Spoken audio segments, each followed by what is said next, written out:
Hi all welcome to AZB academy. എൻ്റെ പേര് സ്വാതി. എല്ലാവർക്കും പുതിയൊരു പുതിയൊരു സെഷനിലേക്ക് സ്വാഗതം. ഇന്ന് നമ്മളിവിടെ ഡിസ്കസ് ചെയ്യാൻ പോകുന്നത് PYQs തന്നെയാണ്. നമുക്ക് ഈ ദേവസ്വം ബോർഡിൽ എത്രത്തോളം സിലബസ് ഉണ്ടെന്ന് അറിയാലോ. ചലനം കോമൺ ആയിട്ട് വരുന്ന കുറച്ച് സിലബസ് ഉണ്ട് PSCക്ക്. ഓക്കെ, അപ്പൊ PSCയിൽ ബാക്കിയുള്ള എക്സാംസിന് ഈ ബേസ് ചെയ്തിട്ട് സിലബസ് ബേസ് ചെയ്തിട്ട് എന്തൊക്കെ ക്വസ്റ്റ്യൻ ആണ് വന്നിട്ടുള്ളത് എന്നുള്ളത് എന്ത് ചെയ്യാം, നമുക്ക് ഇവിടെ ഡിസ്കസ് ചെയ്യാം. അപ്പൊ നമ്മുടെ സിലബസിൽ വരുന്ന PSCയിൽ നടന്നിട്ടുള്ള ക്വസ്റ്റ്യൻസ് എല്ലാം നമ്മൾ എന്ത് ചെയ്യും, ഡിസ്കസ് ചെയ്യും.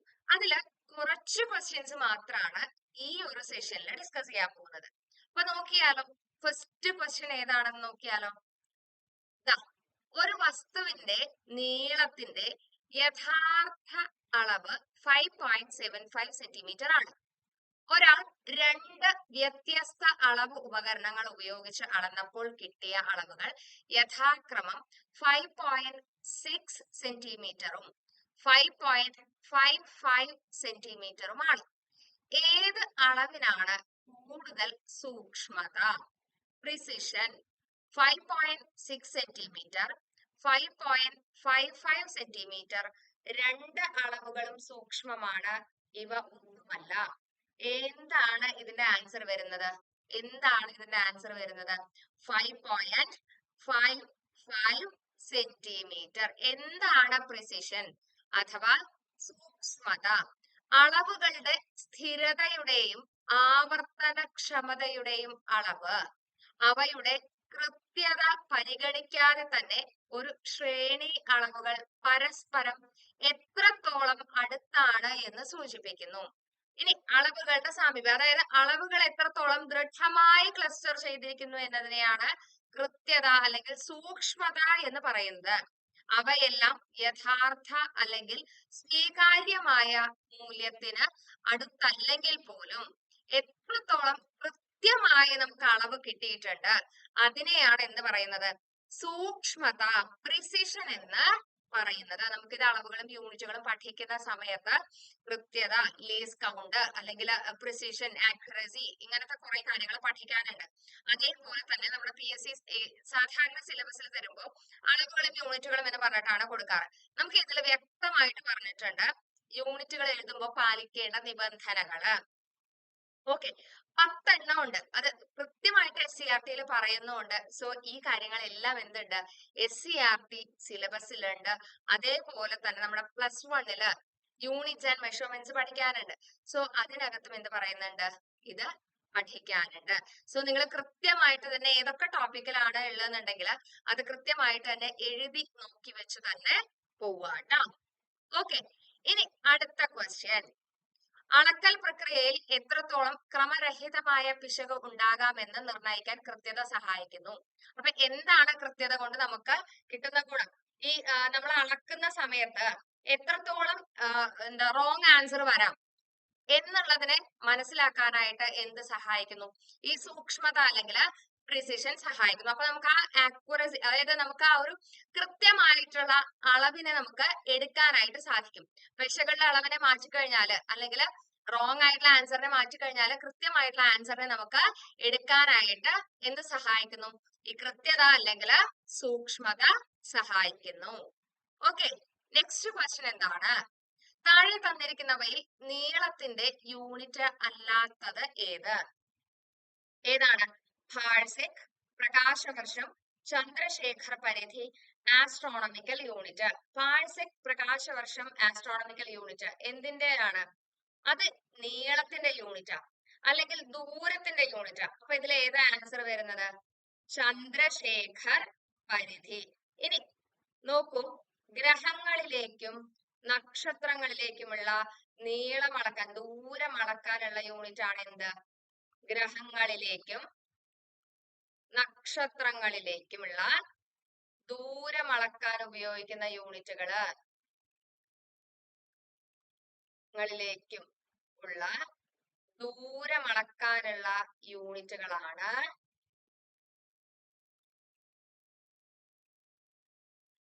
ഏതൊക്കെ? ഇതില് പറഞ്ഞിട്ടുള്ള ബാക്കി 3 ഏതാണത്? പാഴ്സെക്, ഇനി ലൈറ്റ് ഇയർ, പ്രകാശവർഷം, ആസ്ട്രോണമിക്കൽ യൂണിറ്റ്. ഓക്കെ, അപ്പൊ എന്താണ് ചന്ദ്രശേഖർ പരിധി എന്ന് പറയുന്നത്?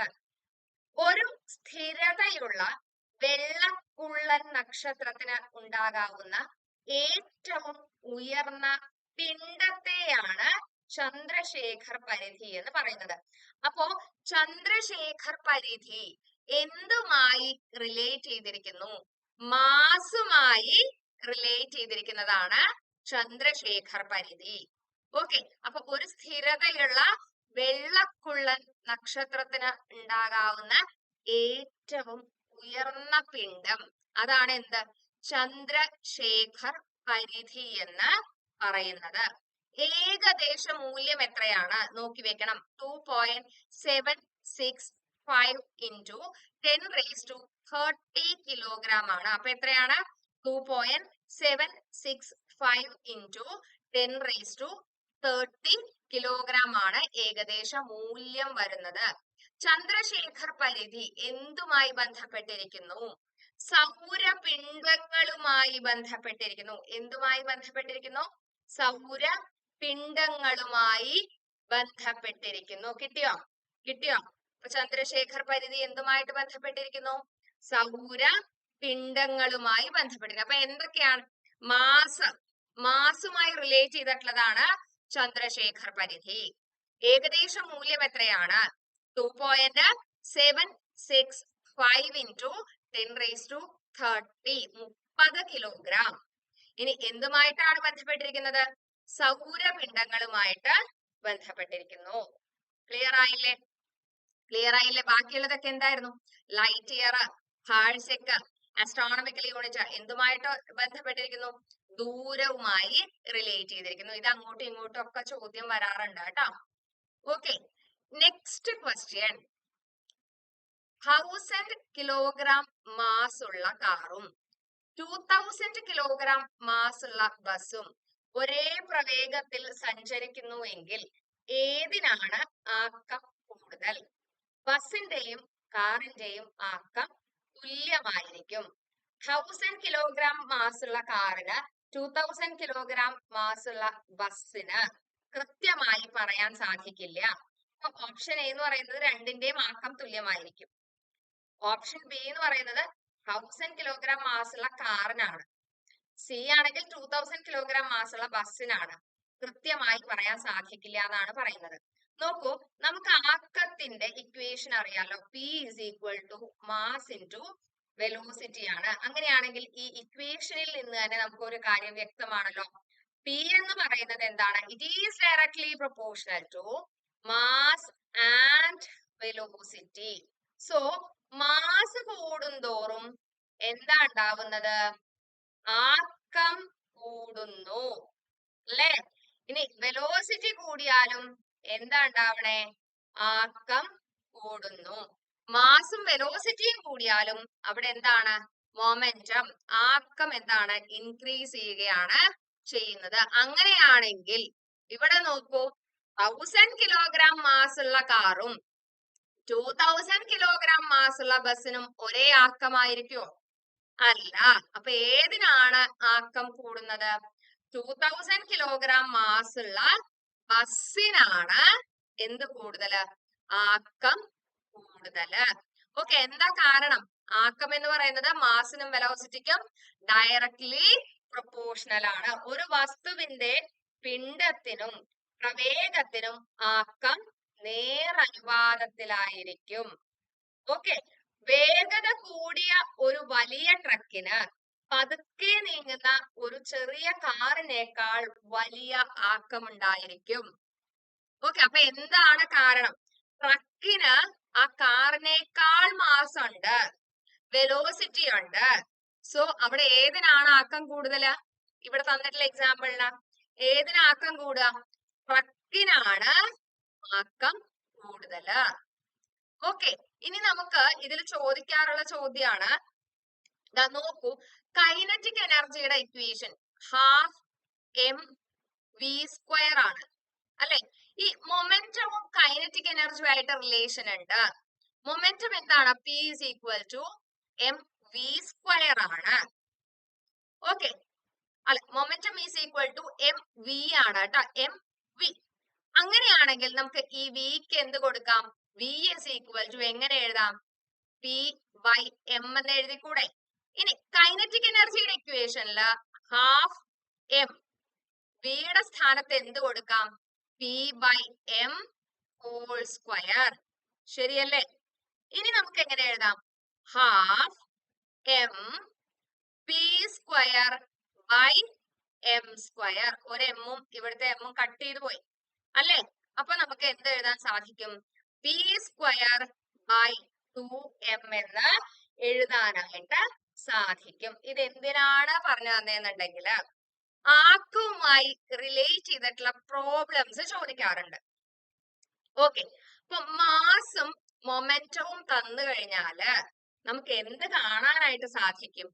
കൈനറ്റിക് എനർജി ആയിട്ട് റിലേറ്റ് ചെയ്യാനായിട്ട് സാധിക്കും. ഓക്കെ, അപ്പൊ കൈനറ്റിക് എനർജിയില് വി സ്ക്വയറിന് പകരം എന്ത് കൊടുത്താൽ മതി? P by m whole square എന്ന് കൊടുത്താൽ പി സ്ക്വയർ ബൈ 2m, അവിടെ നമുക്ക് എന്ത് കിട്ടും? കൈനറ്റിക് എനർജി കിട്ടും. ഓക്കെ, അപ്പൊ അങ്ങനെ അങ്ങോട്ടും ഇങ്ങോട്ടും ഉള്ള റിലേഷൻസ് എല്ലാം നമ്മൾ എന്ത് ചെയ്യണം? പഠിക്കണം. ഓക്കെ, ഇനിയിപ്പോ ഇവിടെ നമുക്ക് അറിയാം p equal to m v എന്ന് പറഞ്ഞാൽ തന്നെ നമുക്ക് ഓൾറെഡി അവിടെ അറിയാം എന്ത്? മാസും വെലോസിറ്റിയും കൂടുകയാണെങ്കിൽ അവിടെ മൊമെന്റം ഇൻക്രീസ് ചെയ്യുക തന്നെയാണ്. ഓക്കെ, ക്ലിയർ അല്ലേ? അപ്പൊ എന്ത് റിലേഷൻ ഉണ്ടെങ്കിലും അങ്ങോട്ടും ഇങ്ങോട്ടും റിലേറ്റ് ചെയ്ത് പഠിക്കാനായിട്ട് പറ്റണം. ഈ എല്ലാ ഫോർമുലകളും ഓർമ്മിച്ചു വെക്കണം. നമ്മൾ കണ്ടതാണ് ഒരു ക്വസ്റ്റ്യൻ പേപ്പർ ഡിസ്കഷനിൽ എത്രത്തോളം പ്രോബ്ലംസിന് ഇമ്പോർട്ടൻസ് ഉണ്ട് എന്നുള്ളത്. ഒരു ക്വസ്റ്റ്യൻ പേപ്പറിൽ തന്നെ 2 or 3 പ്രോബ്ലം വന്നിട്ടുള്ള ഒരു അവസ്ഥ ഉണ്ടായിട്ടുണ്ട്. അപ്പൊ ഈ പ്രോബ്ലം വരുമ്പോൾ നമ്മൾ ഓട്ടോമാറ്റിക്കലി അവിടെ നമ്മുടെ സമയം പോവുകയാണ് ചെയ്യുന്നത്. ഓക്കെ, ആലോചിച്ചിരിക്കും നമുക്ക് എന്ത് കിട്ടാനായിട്ട്? ഇക്വേഷൻസ് കിട്ടാനായിട്ട്. അപ്പൊ കിട്ടുന്ന ഇക്വേഷൻ എല്ലാം എന്ത് ചെയ്യാം? ഒരു നോട്ട്ബുക്കില് അപ്പൊ എഴുതി വെക്കുക, അതിന്റെ ടേംസ് എഴുതി വെക്കുക, അതുമായിട്ട് കണക്ട് ചെയ്തിട്ടുള്ള ഇക്വേഷൻസ് വേറെ ഉണ്ടെങ്കിൽ അതും എഴുതി വെക്കുക. ക്ലിയർ അല്ലേ? ക്ലിയർ അല്ലേ? നെക്സ്റ്റ് ക്വസ്റ്റ്യൻ, ഒരു വസ്തുവിന്റെ സ്ഥാനാന്തരം സമയത്തിന്റെ വർഗത്തിന് ആനുപാതികമാണെങ്കിൽ ആ വസ്തുവിന്റെ ചലനം എങ്ങനെയായിരിക്കും? ഡയറക്റ്റ് SCRT സെന്റൻസ് ആണ്. ഡയറക്റ്റ് SCRT സെന്റൻസ് ആണിത്. എന്താണ് പറയുന്നത്? ഒരു വസ്തുവിന്റെ സ്ഥാനാന്തരം, സ്ഥാനാന്തരം ഡിസ്റ്റൻസ് എന്ന് നമുക്ക് പറയാം, അല്ലെങ്കിൽ ഡിസ്പ്ലേസ്മെന്റ് എന്ന് നമുക്ക് പറയാം. ഡിസ്പ്ലേസ്മെന്റ് ആണ് സ്ഥാനാന്തരം, പക്ഷെ നമ്മൾ അവിടെ ഡിനോട്ട് ചെയ്യുന്നത് D എന്ന് പറയുന്ന ലെറ്റർ ആണ്. സമയത്തിന്റെ വർഗത്തിന് ആനുപാതികമാണെങ്കിൽ, പ്രൊപ്പോർഷണൽ ടു സമയത്തിന്റെ വർഗം, ആ വസ്തുവിന്റെ ചലനം എങ്ങനെയായിരിക്കും എന്നാണ് പറയുന്നത്? സമത്വരണമായിരിക്കും. നമ്മൾ പറയുന്ന വാചകം അവിടെ അങ്ങനെയാണ്. സമത്വരണത്തിലിരിക്കുന്ന ഒരു വസ്തുവിന്റെ സ്ഥാനാന്തരം സമയത്തിന്റെ വർഗത്തിന് ആനുപാതികമായിരിക്കും എന്ന് തന്നെയാണ് നമ്മൾ പറയുന്നത്. അപ്പൊ ഇത് ചലനവുമായി റിലേറ്റ് ചെയ്തിട്ട് നമുക്ക് സിലബസിൽ തന്നിട്ടുണ്ട് എന്തൊക്കെയാണ് പഠിക്കേണ്ടത് എന്ന് വ്യക്തമായിട്ട് നമ്മുടെ സിലബസിലുണ്ട്. അതിൽ വരുന്ന ഒരു ക്വസ്റ്റ്യൻ ആണ് ഇത്. ഓക്കെ, അപ്പൊ സമത്വരണത്തിലിരിക്കുന്ന ഒരു വസ്തുവിന്റെ സ്ഥാനാന്തരം എന്തിനു തുല്യമായിരിക്കും? സമയത്തിന്റെ വർഗത്തിന് ആനുപാതികമായിരിക്കും. ഓക്കെ, സമത്വരണത്തിലൂടെ ചലിക്കുന്ന ഒരു വസ്തുവിന്റെ സ്ഥാനാന്തരം സമയത്തിന്റെ വർഗത്തിന് ആനുപാതികമായിരിക്കും. ഇനി ഇവിടെ പഠിക്കേണ്ട എന്തൊക്കെയാണ്? ഇവിടെ ഇതാ സെയിം ക്വസ്റ്റ്യൻ തന്നെയാണ് കേട്ടോ. ഇവിടെ എന്തൊക്കെയാ പഠിക്കേണ്ടത്? ചലന സമവാക്യങ്ങൾ പഠിക്കണം. ചോദിക്കാറുണ്ട്, പ്രോബ്ലംസ് ചോദിക്കാറുണ്ട്. പ്രോബ്ലം നന്നായിട്ട് പഠിക്കണം. 3 ചലന സമവാക്യങ്ങളുണ്ട്. ഓക്കെ, ചലന നിയമങ്ങൾ പഠിക്കണം. ചലന നിയമങ്ങള്, അതിന്റെ എക്സാമ്പിൾസ് ചോദിക്കാറുണ്ട്, ടഫായിട്ട് തന്നെ ചോദിക്കാറുണ്ട്. ഓക്കെ, ഇതിൽ പഠിക്കേണ്ട ഇമ്പോർട്ടന്റ് ആയിട്ടുള്ള കാര്യങ്ങളാണ് ഇത്. അപ്പൊ നമുക്ക് പഠിക്കുന്ന കാര്യങ്ങൾ തന്നെയാണ്, നമ്മൾ അറിയാം എന്ന് വിചാരിച്ച് വിട്ട് കളയുന്ന കാര്യങ്ങളാണ്. പക്ഷെ നമ്മൾ എന്ത് ചെയ്യണം? നോട്ട് ചെയ്ത് പഠിച്ച് തന്നെ മുന്നിലേക്ക് പോവണം.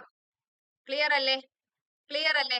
അടുത്തത്, താഴെ കൊടുത്തിരിക്കുന്നവയിൽ ഏതിലാണ് ഫിലമെന്റ് ചൂടാക്കി പ്രകാശം തരുന്നത്? Arc lamp, fluorescent lamp, discharge lamp, incandescent lamp. ഏതിനാണ് പ്രകാശം, ഫിലമെന്റ് ചൂടാക്കി പ്രകാശം തരുന്നത്? ഏതിനാണ്? ആർക്ക് ലാമ്പിനാണോ, ഫ്ലൂറസെന്റ് ലാമ്പിനാണോ, ഡിസ്ചാർജ് ലാമ്പിനാണോ, ഇൻകസെന്റ് ലാമ്പിനാണോ? അറിയാമോ ഏതിനാണ്? ഫിലമെന്റ് ഉള്ളത് ഏതിനാണ്? ഇൻകസന്റ് ലാമ്പിനാണ് കേട്ടോ. ഏതിനാണ്? ഇൻകസന്റ് ലാമ്പ്. ഓക്കെ, അപ്പൊ നമുക്ക് അതിന്റെ കുറച്ച് ഡീറ്റെയിൽസ് നോക്കാം. എന്താണ് ആർക്ക് ലാമ്പ്? ആർക്ക് ലാമ്പ് എന്ന് പറഞ്ഞാൽ, അല്ലെങ്കിൽ ആർക്ക് ലൈറ്റ് എന്നത് ഒരു ഇലക്ട്രിക് ആർക്ക് അല്ലെങ്കിൽ വോൾട്ടായിക് ആർക്ക് എന്ന് അറിയപ്പെടുന്നതാണ്. ഓക്കെ, അപ്പൊ ഇലക്ട്രിക് ആർക്ക് വഴി പ്രകാശം ഉൽപ്പാദിപ്പിക്കുന്ന വിളക്കാണ് എന്ത്? ആർക്ക് ലാമ്പ് എന്ന് പറയുന്നത്. എന്ത് വഴിയാണ്? ഇലക്ട്രിക് ആർക്ക് വഴി പ്രകാശം ഉൽപ്പാദിപ്പിക്കുന്നതാണ് എന്ത്? ആർക്ക് ലാമ്പ്. ഇനി ഇത് എന്നാ കണ്ടുപിടിച്ചേ? 1802 സർ ഹംഫ്രി ഡേവി കണ്ടുപിടിച്ചത്. വിദ്യുത് ശക്തി ഉപയോഗിച്ച് പ്രവർത്തിക്കുന്നു. ഓക്കെ, അപ്പൊ ആർക്ക് ലാമ്പ് എന്ന് പറഞ്ഞാൽ എന്താണ്? അല്ലെങ്കിൽ ആർക്ക് ലൈറ്റ് എന്ന് പറഞ്ഞാൽ എന്താണ്? ഇലക്ട്രിക് ആർക്ക് അല്ലെങ്കിൽ വോൾട്ടായിക് ആർക്ക് വഴി പ്രകാശം ഉൽപ്പാദിപ്പിക്കുന്ന ഒരു വിളക്കാണ്. 1802 ഇത് ഹംഫ്രി ഡേവി കണ്ടുപിടിച്ചത്. വിദ്യുത് ശക്തി വഴി ഉപയോഗിക്കുന്ന ഒരു ലാമ്പാണ്. ഓക്കെ, ഇനി കൃത്രിമ പ്രകാശത്തിന്റെ മറ്റൊരു സാധാരണ ഉറവിടമാണ് ഫ്ലൂറസെന്റ് ലാമ്പ്. അപ്പൊ എന്താണ് ഫ്ലൂറസെന്റ് ലാമ്പ്? കൃത്രിമമായി പ്രകാശം ഉൽപ്പാദിപ്പിക്കുന്ന വേറൊരു ഉപകരണമാണ് എന്ത്? ഫ്ലൂറസെന്റ് ലാമ്പ് അഥവാ ട്യൂബ്, അല്ലെ? ട്യൂബ് ലൈറ്റ് എന്നൊക്കെ നമ്മൾ പറയും. ട്യൂബിനുള്ള എന്താ ഉള്ളേ? ട്യൂബിനുള്ള മെർക്കുറി നീരാവി ഡിസ്ചാർജിൽ നിന്ന് അൾട്രാ വയലറ്റ് പ്രകാശത്തെയാണ് ഉൽപ്പാദിപ്പിക്കുന്നത്. ഓക്കെ, എന്നറിയപ്പെടുന്ന പ്രത്യേക രാസ സംയുക്തങ്ങളുടെ ഉപയോഗത്തിലൂടെയാണ് എന്ത് കിട്ടുന്നത്? ദൃശ്യപ്രകാശം നമുക്ക് ലഭിക്കുന്നത്. ഓക്കെ, അപ്പൊ നമ്മളെ ട്യൂബ് ലൈറ്റ് എന്ന് വരുന്നത് എന്താണ്? UV റേസ് ആണ്, UV ലൈറ്റ് ആണ് എന്ന് നമ്മൾ പറയാറുണ്ട്, അല്ലെ? അവിടെ മെർക്കുറി നീരാവി ഡിസ്ചാർജിൽ നിന്ന് എന്താണ് ഉൽപ്പാദിപ്പിക്കുന്നത്? അൾട്രാ വയലറ്റ് ലൈറ്റ്സ് പുറത്ത് വിട്ടുകൊണ്ട് നമുക്ക് എന്താ കിട്ടുന്നത്? വൈറ്റ് ലൈറ്റ്, ദൃശ്യപ്രകാശം ലഭിക്കുന്നു. ഓക്കെ, അപ്പൊ കൃത്രിമ പ്രകാശത്തിന്റെ വേറൊരു ഉറവിടമാണ് ഫ്ലൂറസെന്റ് ലാമ്പ് അഥവാ ട്യൂബ് എന്ന് നമ്മൾ പറയും.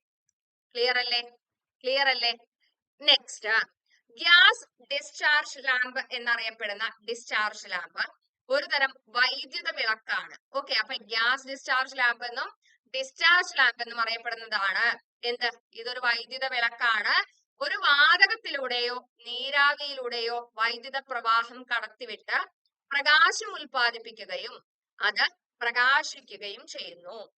അപ്പൊ നീരാവിയിലൂടെ അല്ലെങ്കിൽ വാതകത്തിലൂടെ എന്ത് ചെയ്യുന്നു? ഈ വൈദ്യുത പ്രവാഹം കടത്തിവിടുകയും എന്നിട്ട് എന്താ ചെയ്യണേ? പ്രകാശം ഉൽപ്പാദിപ്പിക്കുന്നു, നമുക്ക് ലൈറ്റ് കിട്ടുന്നു. ഓക്കെ, ഇൻകസന്റ് ലാമ്പുകളെ അപേക്ഷിച്ച് ഡിസ്ചാർജ് ലാമ്പുകൾ ഉയർന്ന പ്രകാശക്ഷമതയ്ക്കും ദീർഘ ആയുസ്സിനും പേരുകേട്ടതാണ്. അതായത് ഇൻകസന്റ് ലാമ്പിനേക്കാൾ ഡിസ്ചാർജ് ലാമ്പിനാണ് എന്തുള്ളത്? ഡ്യൂറബിലിറ്റി ഉള്ളത്, അതായത് കൂടുതൽ നിൽക്കുന്നതും പ്രകാശക്ഷമതയും ഉള്ളത്. ഓക്കെ, അപ്പൊ ഏതാണ് ഇൻകസന്റ് ലാമ്പിനേക്കാൾ കൂടുതൽ കാലം നിൽക്കുന്നത് എന്ന് ചോദിച്ചാൽ ഏതാണ്? ഡിസ്ചാർജ് ലാമ്പുകൾ തന്നെയാണ് കേട്ടോ, അതിന് സംശയമൊന്നുമില്ല. ക്ലിയർ അല്ലേ? ഇനി നോക്കൂ, വൈദ്യുത ചാലകത്തിന്റെ പ്രതിരോധം മൂലമുണ്ടാകുന്ന താപത്താൽ ചാലകം സ്വയം ജ്വലിച്ച് പ്രകാശം തരുന്ന ഇനം വൈദ്യുത വിളക്കുകളെ ഇൻകസന്റ് വിളക്ക് അല്ലെങ്കിൽ ഇൻകസന്റ് ലാമ്പ് എന്ന് വിളിക്കുന്നു. ഓക്കെ, അപ്പൊ എന്താണ്? വൈദ്യുത ചാലകത്തിന്റെ പ്രതിരോധം മൂലമുണ്ടാകുന്ന താപം, അതെന്താ ഉണ്ടാകുന്നത്? ചാലകം സ്വയം ജ്വലിച്ച് പ്രകാശം തരുന്നു. ഇൻകസന്റ് വിളക്ക് സാധാരണയായി ആകൃതി മൂലം ബൾബ് എന്നും അറിയപ്പെടുന്നു. അപ്പൊ ഇൻകസന്റ് വിളക്കിനെയാണ് നമ്മൾ എന്ത് പറയുന്നത്? ബൾബില്ലേ, പണ്ടത്തെ ബൾബ്, ഫിലമെന്റ് ബൾബ് ഇല്ലേ, അതിനെയാണ് ഇൻകസന്റ് ലാമ്പ് എന്ന് അറിയപ്പെടുന്നത്.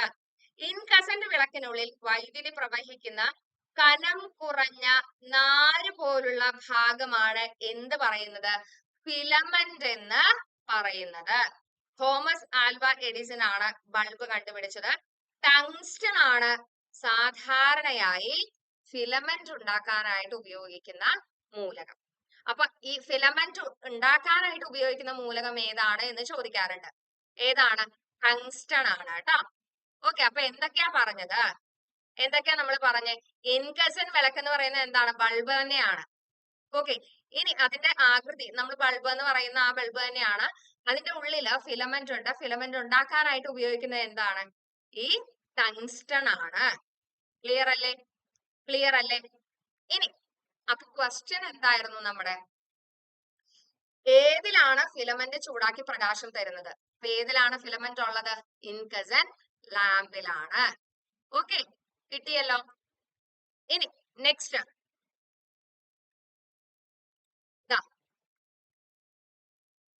താപനിലയുടെ അടിസ്ഥാന യൂണിറ്റ് ഏതാണ്? താപനിലയുടെ അടിസ്ഥാന യൂണിറ്റ് ഏതാണ്? സെൽഷ്യസ് ആണോ, ഫാരൻഹീറ്റ് ആണോ, കെൽവിൻ ആണോ, കാൻഡിലയാണോ? താപനിലയുടെ അടിസ്ഥാന യൂണിറ്റ് ഏതാണ്? കെൽവിൻ ആണ് കേട്ടോ. താപനില, ടെമ്പറേച്ചർ ഏതാണ്? കെൽവിൻ. അപ്പോ 7 അല്ലെ ഫണ്ടമെന്റൽ യൂണിറ്റ്സുകൾ ഉണ്ട്, അടിസ്ഥാനം. അപ്പൊ അത് ഓർത്ത് വെക്കണം എന്തായാലും. നീളം, നമ്മൾ ലെങ്ത് എന്ന് പറയുന്നു അല്ലെ, മീറ്റർ. പിന്നെ അതേപോലെ തന്നെ സമയം, ടൈം, സെക്കൻഡ്. പിന്നെ മാസ്, അതായത് പിണ്ഡം, അത് കിലോഗ്രാം. Current, ampere. ഇനി പദാർത്ഥത്തിന്റെ അളവ്, അതേതാണ്? മോള് എന്ന് പറയും, മോള്. താപനില, കെൽവിൻ. കണ്ടോ, ഈ കെൽവിൻ ഇതാണ് നമുക്ക് ഇവിടെ ചോദിച്ചിട്ടുള്ളത്. ഇനിയുള്ളത് എന്താണ്? Luminous intensity, luminous intensity, CD. അപ്പൊ എത്രണ്ണായി? 1 2 3 4 5 6 7 7 അടിസ്ഥാന യൂണിറ്റുകളുണ്ട്, മറക്കരുത് കേട്ടോ. അപ്പൊ ഇതിൽ നിന്ന് നമുക്ക് ചോദ്യം വരാറുണ്ട്. ഓക്കെ, ഈ അടിസ്ഥാന യൂണിറ്റുകളിൽ നിന്ന് ഉരുത്തിരിഞ്ഞവയാണ് ഏത്? വ്യുൽപ്പന്ന യൂണിറ്റുകൾ. ഈ അടിസ്ഥാന അളവുകളിൽ നിന്ന് ഉരുത്തിരിഞ്ഞവയാണ് വ്യുൽപ്പന്ന അളവുകൾ. അതിന്റെ യൂണിറ്റുകളാണ് വ്യുൽപ്പന്ന യൂണിറ്റുകൾ എന്ന് പറയുന്നത്. ക്ലിയർ അല്ലേ? ക്ലിയർ അല്ലേ? ഇത് സിമ്പിൾ ആയിട്ടുള്ള ചോദ്യമാണ്, മിക്കവാറും എല്ലാ സ്ഥലത്തും ചോദിക്കാറുണ്ട്, ഏതെങ്കിലും ഒരു യൂണിറ്റ് ചോദിച്ചു കാണാറുണ്ട്. ഓക്കെ, ഇനി ഇത് മാത്രമല്ല ഇതിൽ നിന്ന് ചോദിക്കാറുള്ളത്. എന്താണ്? ഈ സെൽഷ്യസിൽ നിന്ന് ഫാരൻഹീറ്റിലേക്ക് ആക്കാനും, ഫാരൻഹീറ്റിൽ നിന്ന് സെൽഷ്യസിലേക്ക് ആക്കാനും, അതേപോലെ തന്നെ കെൽവിനിലേക്ക് ആക്കാനും ഒക്കെ നമുക്ക് ചോദിക്കാറുണ്ട്. ഓക്കെ, കൂടുതൽ ക്വസ്റ്റ്യൻസ് നമുക്ക് വീണ്ടും ഡിസ്കസ് ചെയ്യാം കേട്ടോ. നെക്സ്റ്റ് ക്വസ്റ്റ്യൻ, വൈദ്യുതോർജം അളക്കാൻ ഉപയോഗിക്കുന്ന ഉപകരണം ഏതാണ്? Voltmeter, ammeter, watt hour meter, galvanometer. ഏതാണ് വൈദ്യുതോർജം അളക്കാൻ ഉപയോഗിക്കുന്നത്? വാട്ടവർ മീറ്റർ ആണ് കേട്ടോ. ഏതാണ്? Watt hour meter. ഇനി എന്താണ് വോൾട്ട് മീറ്റർ? ഒരു വൈദ്യുത സർക്യൂട്ടിലെ 2 പോയിന്റുകൾക്കിടയിലുള്ള പൊട്ടൻഷ്യൽ വ്യത്യാസം അഥവാ വോൾട്ടേജ് അളക്കാൻ ഉപയോഗിക്കുന്ന ഉപകരണമാണ് വോൾട്ട് മീറ്റർ. ഓക്കെ, അപ്പൊ 2 പോയിന്റുകൾക്കിടയിലുള്ള പൊട്ടൻഷ്യൽ വ്യത്യാസം അല്ലെങ്കിൽ വോൾട്ടേജ് അളക്കാൻ ഉപയോഗിക്കുന്നതാണ് വോൾട്ട് മീറ്റർ. ഇനി അമ്മീറ്റർ എന്താണ്? ഒരു വൈദ്യുത പരിപഥത്തിലെ, അതായത് ഒരു സർക്യൂട്ടിലെ വൈദ്യുത പ്രവാഹം അഥവാ വൈദ്യുതധാര അളക്കാൻ ഉപയോഗിക്കുന്ന ഉപകരണമാണ് അമ്മീറ്റർ. ഇത് എന്തിന്റെ തോതിലാണ് അളക്കുന്നത്? നോക്കൂ, ആംപയർ എന്ന തോതിലാണ് ഇത് അളക്കുന്നത്. ഇപ്പൊ വോൾട്ട് മീറ്റർ ആണെങ്കിൽ പൊട്ടൻഷ്യൽ വ്യത്യാസം അളക്കാനായിട്ട്, അമ്മീറ്റർ ആണെങ്കിൽ അതിലെ വൈദ്യുത പ്രവാഹം, കറന്റ് എത്രത്തോളം അതിലേക്ക് പോകുന്നുണ്ട് ആ സർക്യൂട്ടില് എന്നുള്ളത് അളക്കാനായിട്ടാണ് ഉപയോഗിക്കുന്നത്. ഇനി അമ്മീറ്റർ എന്തിലാണ്? ആംപയർ എന്ന തോതിലാണ് അമ്മീറ്റർ എന്ന ഉപകരണം അളക്കുന്നത്, ആംപയറിലാണ് അളക്കുന്നത്. ഗാൽവനോമീറ്റർ ചെറിയ വൈദ്യുത പ്രവാഹമാണെങ്കിൽ അത് കണ്ടെത്താനായിട്ട്, ആ വൈദ്യുതിയുടെ വ്യാപ്തി കണ്ടെത്താനായിട്ട് അല്ലെങ്കിൽ അളക്കാനായിട്ട് ഉപയോഗിക്കുന്ന ഉപകരണമാണ് ഗാൽവനോമീറ്റർ. ചോദിക്കാറുണ്ട് കേട്ടോ, ഇത് ചോദിച്ചിട്ടുണ്ട്. ചെറിയ വൈദ്യുത പ്രവാഹം കണ്ടെത്തുന്നതിനുള്ള അല്ലെങ്കിൽ അളക്കുന്നതിനുള്ള ഉപകരണം ഏതാണ് എന്നുള്ളത് ചോദിച്ചിട്ടുണ്ട്. ഓക്കെ, അതാണ് ഗാൽവനോമീറ്റർ. കിട്ടിയല്ലോ. അപ്പൊ നമ്മുടെ ക്വസ്റ്റ്യൻ എന്തായിരുന്നു? വൈദ്യുതോർജ്ജം അളക്കാൻ ഉപയോഗിക്കുന്ന ഉപകരണം ഏതാണ്? Watt hour meter. Okay, next question, താഴെ തന്നിരിക്കുന്നവയിൽ ബ്രൗൺ എനർജി ഏതാണ്? ബയോഗ്യാസ് ആണോ, ന്യൂക്ലിയർ ഊർജമാണോ, സൗരോർജമാണോ, കാറ്റിൽ നിന്നുള്ള ഊർജമാണോ? ഏതാണ്? നമുക്ക് നോക്കിയാലോ. ബ്രൗൺ എനർജി എന്ന് പറഞ്ഞാൽ എന്താണ്? പുനഃസ്ഥാപിക്കാൻ കഴിയാത്ത ഊർജ സ്രോതസ്സുകളായ പെട്രോളിയം, കൽക്കരി തുടങ്ങിയവ ഉപയോഗിച്ചുണ്ടാക്കുന്ന ഊർജം. ന്യൂക്ലിയർ ഊർജവും ബ്രൗൺ എനർജി എന്ന പേരിലാണ് അറിയപ്പെടുന്നത്. ഇത് ആഗോള താപനം ഉൾപ്പെടെയുള്ള പരിസ്ഥിതി പ്രശ്നങ്ങൾ ഉണ്ടാക്കുന്നു. ഓക്കെ, അപ്പൊ നോക്കൂ, ഇതിൽ കറക്റ്റ് കൊടുത്തിട്ടുണ്ട് ന്യൂക്ലിയർ ഊർജം എന്നുള്ളത്. അപ്പൊ നമുക്ക് അങ്ങനെ വാചകം പഠിക്കുമ്പോ തന്നെ അതിൽ നിന്ന് എന്തൊക്കെ ക്വസ്റ്റ്യൻ വരാം എന്നുള്ളത് നമ്മൾ എന്ത് ചെയ്യണം, കണ്ടുപിടിച്ചിരിക്കണം. ഓക്കെ, അപ്പൊ നമുക്ക് ഇത് കാണുമ്പോഴേ മനസ്സിലാവും, ഓ ഈ വാചകം ഞാൻ എവിടെയോ വായിച്ചിട്ടുണ്ടല്ലോ അല്ലെ.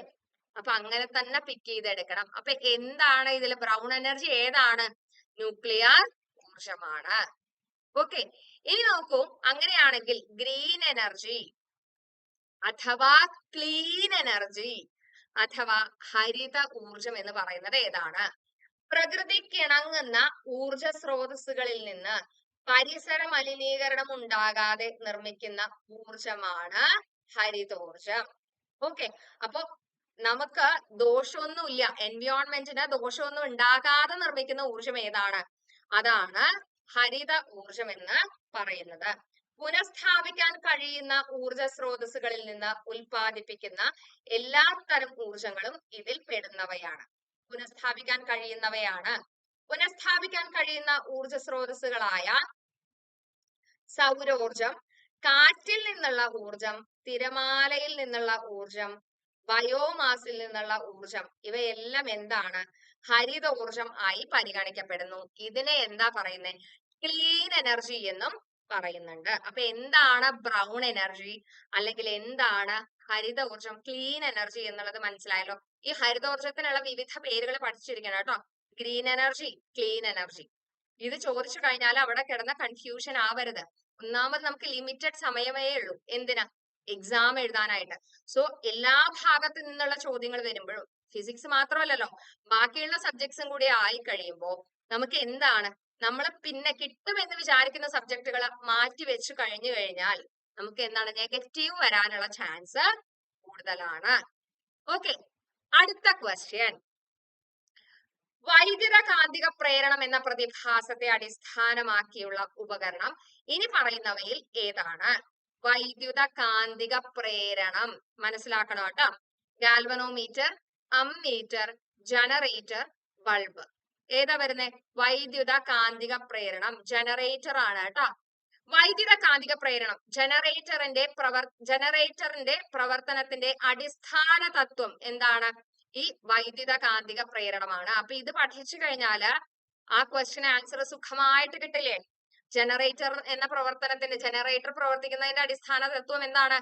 വൈദ്യുത കാന്തിക പ്രേരണമാണ്. ഓക്കെ, ഫ്ലക്സ് ലീക്കേജുകളിൽ മാറ്റം വരുത്തുമ്പോൾ ഒരു EMF അല്ലെങ്കിൽ വോൾട്ടേജ് പ്രേരിപ്പിക്കപ്പെടുന്നു. ഫ്ലക്സ് ലീക്കേജ് ഉണ്ടായി കഴിയുമ്പോൾ അവിടെ ഒരു വോൾട്ടേജ് ഉണ്ടാവുന്നു. അങ്ങനെ നമുക്ക് വോൾട്ടേജും അതിനാൽ ജനറേറ്ററുകൾക്ക് ആവശ്യമായിട്ടുള്ള ഔട്ട്പുട്ട് ആയിട്ട് വൈദ്യുതി, കറന്റും ലഭിക്കുന്നു.